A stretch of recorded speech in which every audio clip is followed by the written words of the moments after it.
Sétimo ano, tudo bom? Bom, na aula 8, vocês fizeram uma atividade online e agora eu também pedi na aula 7, né, para fazer o exercício da página 169, não, 168 a 170. Essa aula 9, a gente vai fazer a correção dessa página 168 a 170.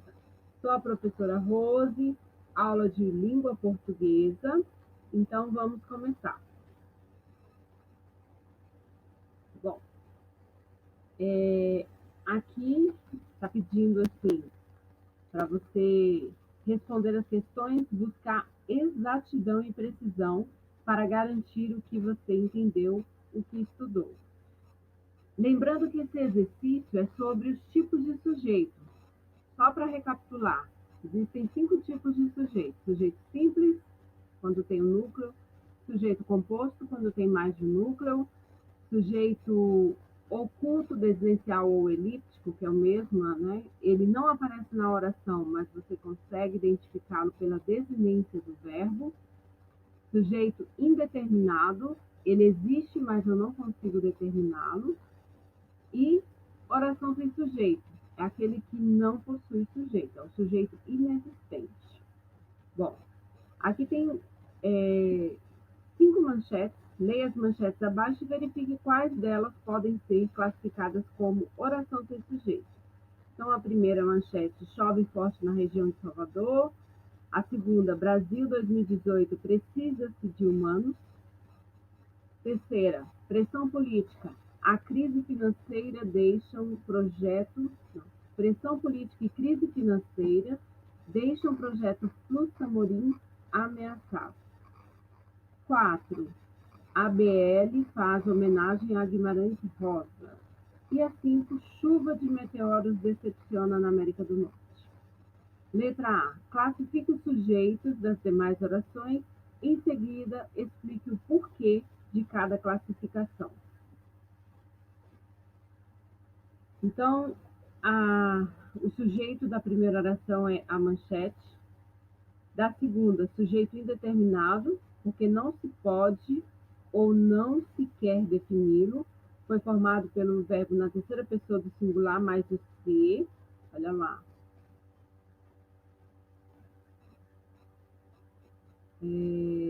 A primeira aqui, na verdade, é oração sem sujeito, né? Aqui, ó, preciso-se de humanos. Esse se aqui não dá para... ele é um verbo na terceira pessoa do singular, mais o pronome se e não se sabe quem é o sujeito. Sujeito indeterminado. O terceiro, sujeito composto, porque existem 2 núcleos, pressão e crise. O quarto, o sujeito é simples, porque só tem um núcleo, ABL. E o quinto, sujeito simples, porque só tem um núcleo, chuva, chuva de meteoros. Então, a primeira oração é a oração sem sujeito, né? A primeira manchete que declara ser uma oração sem sujeito. Você está perguntando aqui, né, como se classificar quais são as que não são oração sem sujeito, para falar por quê. Agora, a letra B. Note que a linguagem das manchetes é bem econômica. Na maioria dos casos, o sujeito é bastante enxuto. Qual é a relação entre essa forma de compor as manchetes e o papel que elas desempenham em um jornal ou portal de notícias? A linguagem enxuta da manchete ajuda a oferecer ao leitor uma síntese breve e direta do assunto a ser tratado na notícia ou reportagem. Ele bate o olho, ele quem? O leitor. Bate o olho nela e já entende a que assunto se refere, o que não seria possível com muitos rodeios. Então, manchetes de jornais, notícias, elas têm que ser enxutas, né? E de uma forma direta. A segunda questão, que está na página 169. Leia o poema abaixo. Brilhava alta e bela, não era a lua, era só uma janela. Giovan Bafo. Letra A. O texto fala sobre uma possível confusão quanto à identidade do sujeito da primeira oração. Brilhava alta e bela. De acordo com o poema, quais seriam os possíveis sujeitos dessa oração? De acordo com o poema, o sujeito da oração poderia ser a lua ou a janela. Por que eles poderiam ser confundidos? Ainda na letra A. Elas podem ser confundidas porque ambas podem brilhar belamente no alto. Letra B. Essa confusão é mais provável de acontecer em uma grande cidade ou no campo? Essa confusão provavelmente aconteceria em uma grande cidade. Deixa eu pegar a canetinha, né? Pegar a cor azul. Em uma grande cidade, onde há grandes prédios com janelas altas que poderiam brilhar com uma luz acesa a ser confundida com a lua. Então, aqui está a justificativa. Letra C. Identifique e classifique o sujeito da forma verbal. Brilhava no primeiro verso. Ela é o sujeito oculto, também chamado de desinencial, a janela. E a letra D, por que esse tipo de sujeito teria sido usado no primeiro verso? Que o uso desse tipo de sujeito cria suspense sobre sua identidade, a janela, revelada apenas no último verso. Então tem lá, brilhava alta e bela, não era lua, era só uma janela. Então a palavra janela é o sujeito da oração, né? E ele não foi usado para criar um suspense. Letra número 3. Algumas notícias têm seu texto enriquecido por fotos acompanhadas de legendas. Leia o fragmento abaixo e observe esses elementos. Turismo. Acesso à Argentina Cataratas do Iguaçu permanecerá fechado por mais um mês. O acesso à Garganta do Diabo, principal atração das Cataratas do Iguaçu, permanecerá fechado por pelo menos 30 dias do lado argentino, devido às obras de manutenção necessárias nas passarelas após a forte cheia das águas, confirmaram nesta terça-feira a agência F. Fontes do Parque. As chuvas e o aumento do nível das águas nas últimas semanas fecharam o acesso das cataratas pelo lado argentino.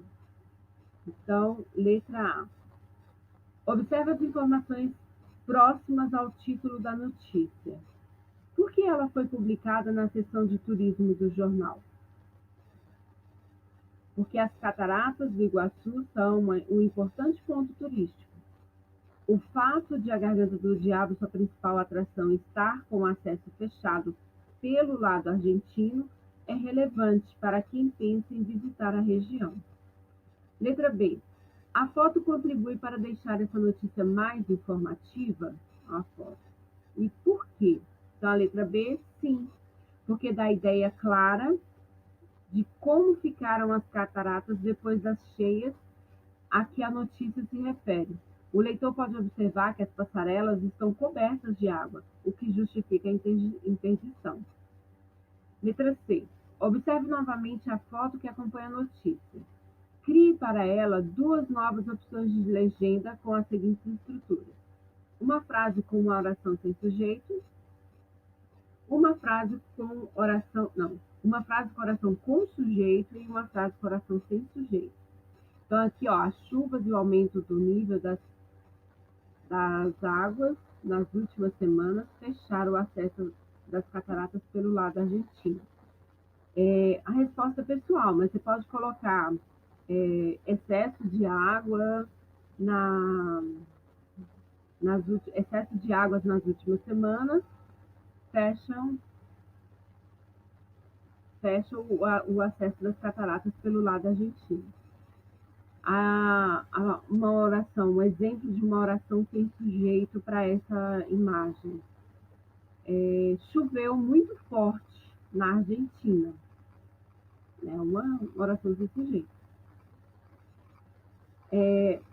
A letra D não dá para reunir, né? Mas vamos lá. Mostrem as frases criadas por vocês aos grupos, elejam as 3 melhores opções de legenda, uma para cada categoria estrutural e leia para o restante da turma. Então, isso aí não tem como a gente responder agora, né, gente? Então, vamos continuar aí.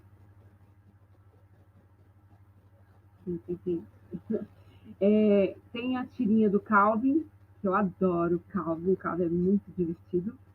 E aí ele tá na escola, né? E aí ele fala assim, senhorita, nossa senhora, que nome é esse? Deixa eu ver aqui no livro. Wood. Meu pai diz que quando estava na escola, ensinaram a ele a fazer contas numa régua de cálculo. Ah, tá. O significado de régua de cálculo. Régua especial que permite realizar operações como multiplicação e divisão. Ok. Ele diz que não usa uma régua de cálculo desde então, porque ele comprou uma calculadora de $5 que tem mais funções do que ele poderia decifrar se sua vida dependesse disso. Considerando o passo da tecnologia, eu proponho deixarmos a matemática para as máquinas e irmos brincar lá fora. Olha que esperto, né, o Calvo? Meus protestos sempre são bloqueados nas comissões. Então, é claro, a professora, né, não aceitou a proposta dele. Com base no texto, deduza quem seria a senhora Wormwood. Seria a professora, né? A professora do Calvo.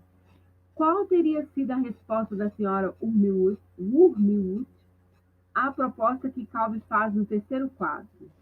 Então, no terceiro quadro, que ele fala que deveria eliminar a matemática e brincar lá fora, né? O que poderia a professora ter falado nessa hora?